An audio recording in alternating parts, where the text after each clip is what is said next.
Hadirin sidang Jumat yang semoga kita semua dirahmati oleh Allah Subhanahu wa taala.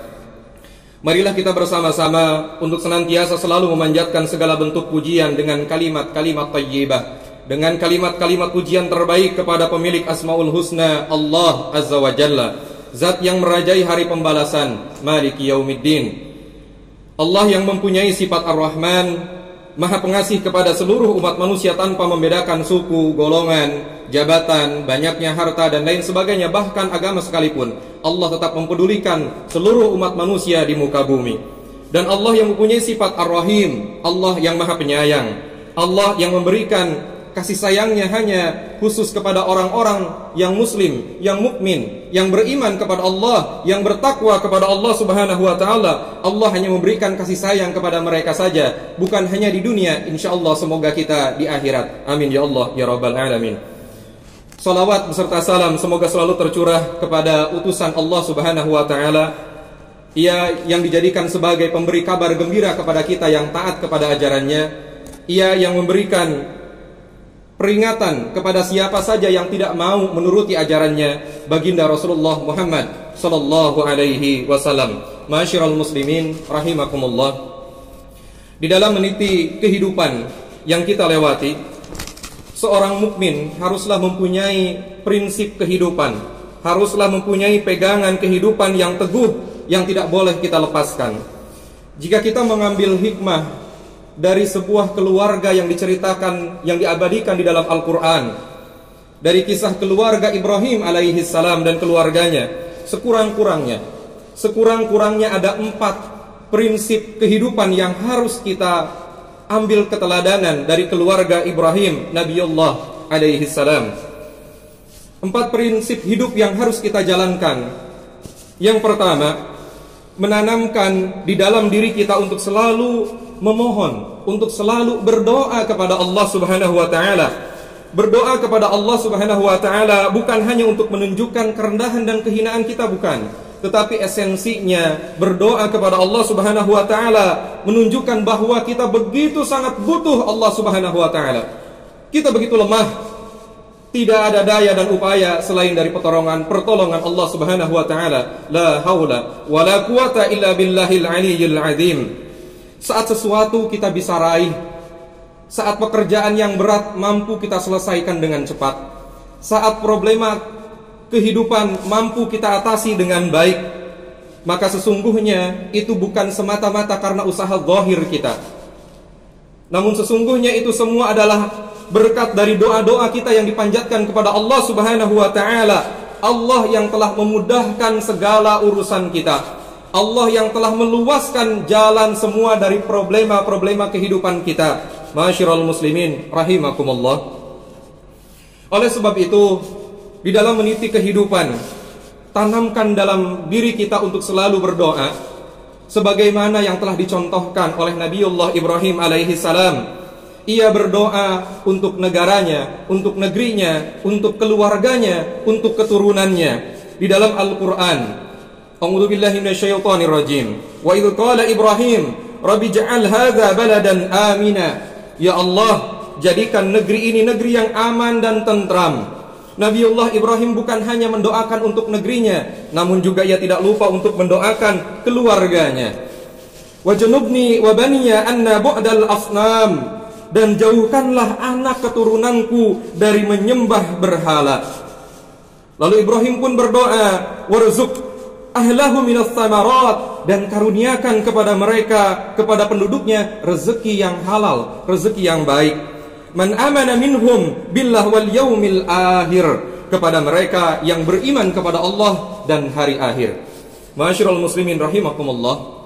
Terutama kita di negeri kita yang sedang kita tempati, di negeri kita yang sedang kita diami, tak kita pungkiri, tidak bisa kita tutup mata bahwa negeri kita sedang dilanda dengan krisis ekonomi, krisis politik, krisis kesehatan, krisis moral, dan selayaknya lah kita sebagai umat muslim mukmin yang mempunyai prinsip untuk berdoa kepada Allah, untuk meminta rezeki, untuk meminta keamanan, kedamaian bagi negeri kita tercinta, dan tak lupa kita doakan keluarga kita menjadi keluarga yang saleh dan salehah. Ma'asyiral muslimin rahimakumullah. Lalu prinsip kehidupan yang harus kita pegang yang kedua, kita senantiasa tetap berusaha untuk berikhtiar.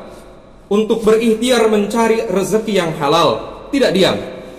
Inilah prinsip hidup yang kedua dari Ibunda Hajar, istri Nabiullah Ibrahim alaihi salam, saat ditinggal di padang pasir yang tandus, seolah tidak ada kehidupan di dalamnya. Ia ditinggalkan dengan seorang bayi kecil.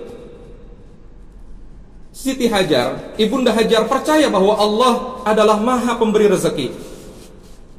Siti Hajar percaya bahwa Allah adalah Maha Pengasih dan Maha Penyayang, Maha Pemurah.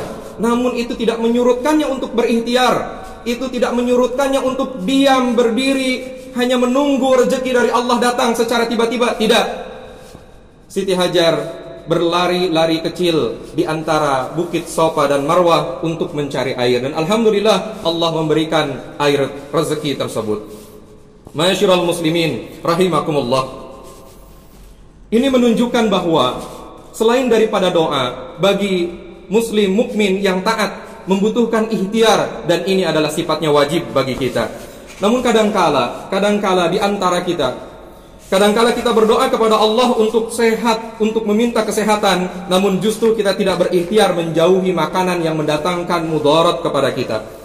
Kadangkala kita berdoa kepada Allah untuk bertambah, ingin ditambahnya ilmu, namun justru kita tidak berikhtiar untuk belajar. Kita sulit untuk mendatangi majelis-majelis ilmu. Kadangkala kita berdoa, kita menginginkan keluarga yang soleh, menginginkan anak yang soleh dan solehah, namun pada kenyataannya kita kurang berikhtiar secara maksimal. Kita tidak tahu cara mendidik anak yang baik dan benar. Bahkan kita tidak bisa mencontohkan teladan yang baik dalam kehidupan rumah tangga untuk menjadikan teladan bagi anak-anak kita. Ma'asyiral muslimin rahimakumullah. Itulah prinsip yang kedua, yaitu tetap berikhtiar, berusaha dengan maksimal dengan yang baik dan halal. Lalu prinsip yang harus kita pegang yang ketiga, bagi seorang muslim mukmin yang tidak boleh kita lepaskan adalah memiliki hati yang senantiasa bersih, memiliki qalbu yang senantiasa selalu dibersihkan. Qalbun salim, hati yang selamat. Yauma la yanfa'uhu malu wala banun. Hari ini tidak ada manfaat, tidak akan berguna harta dan anak keturunan kalian. Ila man atallahi biqalbin salim, kecuali bagi mereka yang menghadap Allah dengan hati-hati yang selamat, dengan qalbu yang bersih yang selamat. Ma'asyiral muslimin rahimakumullah. Bila kita pungkiri hati yang tertanam di dalam diri kita ini senantiasa selalu bernoda, senantiasa selalu kotor karena melakukan kemaksiatan lewat jalur penglihatan. Kita sering melihat bukan hak kita. Melalui jalur lisan, jalur mulut kita sering membicarakan, menggibah keburukan orang lain, saudara kita. Kita sering merendahkan harkat martabat orang lain. Kita sering menyepelekan saudara-saudara kita. Mengotori hati kita dengan lisan, dengan penglihatan, dengan perbuatan. Kita pernah mengambil barang-barang yang bukan hak kita. Itu semua jalur-jalur yang membuat hati kita menjadi kotor. Maka sebaik-baiknya adalah kita bertobat, memohon kepada Allah Subhanahu wa taala agar Allah mengampuni dosa-dosa kita, bertobat dengan sebaik-baiknya. Kita perbaiki keburukan-keburukan kita di masa silam. Kita buka lembaran-lembaran baru, dan kita tidak boleh berputus asa dari rahmat Allah. La taqnatu min rahmatillah. Ma'asyiral muslimin rahimakumullah. Hati yang bersih kenapa menjadi prinsip bagi kehidupan kita?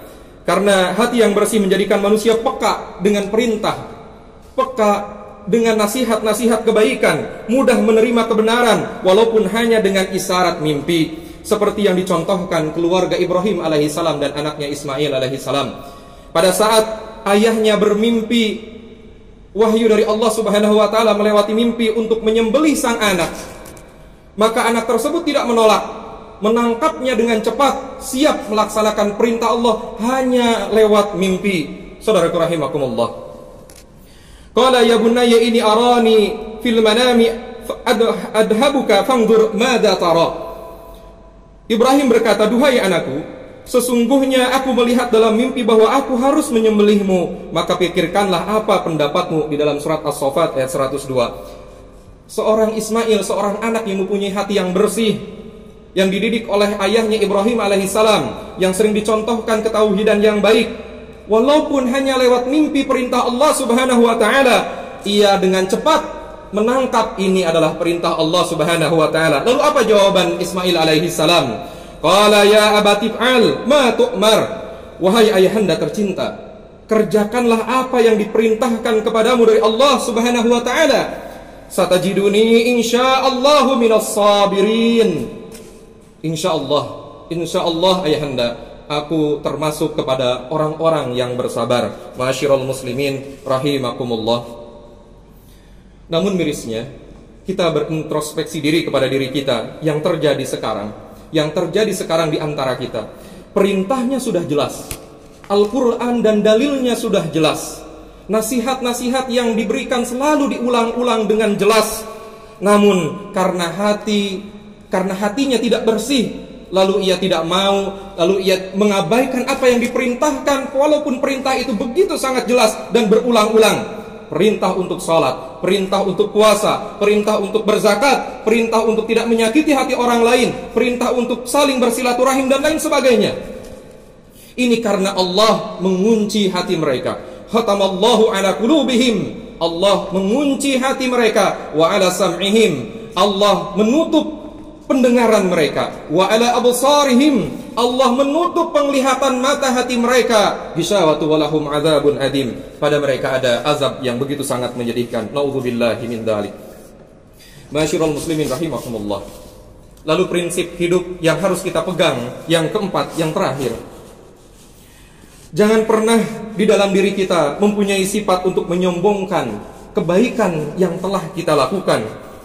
Jauhi sifat merasa paling baik, jauhi sifat merasa paling benar sendiri. Seperti ayat yang tadi, jawaban dari Ismail, jawaban dari seorang anak yang menerima perintah Allah dengan cepat. Ia jawab, satajiduni insyaallahu minas sabirin. Insyaallah, wahai ayahku, insyaallah aku adalah termasuk orang-orang yang bersabar. Ismail alaihi salam dia tidak mengklaim bahwa ialah orang yang paling sabar, tidak. Nabi Ismail alaihi salam menyadari bahwa sebelumnya ada orang-orang yang jauh lebih sabar dari Nabi Ismail alaihi salam.